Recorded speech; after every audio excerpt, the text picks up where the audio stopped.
యుద్ధం వల్ల మన దేశంలో పెట్రోల్ రేట్ ఏమన్నా పెరుగుతాయా అని భయపడుతున్న వారందరికీ గుడ్ న్యూస్ చెప్తోంది కేంద్రం. ఎందుకంటే పెరగట్లేదు అంటోంది. Yes, central government good news చెప్పింది. దేశంలో ఇంధన ధరలు పెరగవు అంటూ స్పష్టం చేసింది.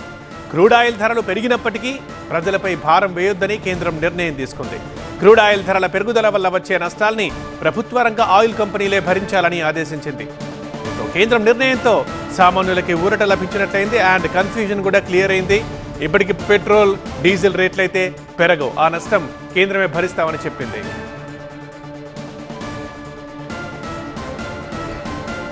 అటు యుద్ధం వల్ల ముడి చమురు ధరలు పెరగడం వల్ల పెట్రోల్ డీజిల్ రేట్లు పెరుగుతాయా, అయిపోతుందేమో అని కొంతమంది పుకార్లు కూడా ఈ టైంలో పుడుతూ ఉంటాయి. కొన్ని నగరాల్లో చూసాం కూడా పెట్రోల్ బంకుల్లో పెద్ద పెద్ద క్యూలు, ఎందుకంటే పెట్రోల్ స్టాక్ అయిపోతుందేమో అని చెప్పేసి, లేదా రేట్లు పెరుగుతాయేమో అని చెప్పేసి. సో అట్లా భయపడుతున్న వాళ్ళందరికీ అస్సలు భయపడొద్దని గుడ్ న్యూస్ చెప్పింది కేంద్రం. ఎందుకంటే ఆడ ముడి చమురు ధర పెరిగినప్పటికీ ఇక్కడ మాత్రం పెట్రోల్ ధరలు పెంచేది లేదు అని చెప్పింది. ఏదైతే నష్టం ఉందో, భారం ఉందో అవన్నీ ప్రభుత్వ రంగ సంస్థలే భరిస్తాయి, ప్రజలపై మాత్రం ఆ భారం వేయము. సో పెట్రోల్ ధరలు పెరిగేదే లేదని సెంట్రల్ గవర్నమెంట్ చెబుతోంది. సో అందరూ ప్రశాంతంగా ఉండొచ్చు, కన్ఫ్యూజన్ ఏమీ లేదు, పుకార్లను నమ్మొద్దు.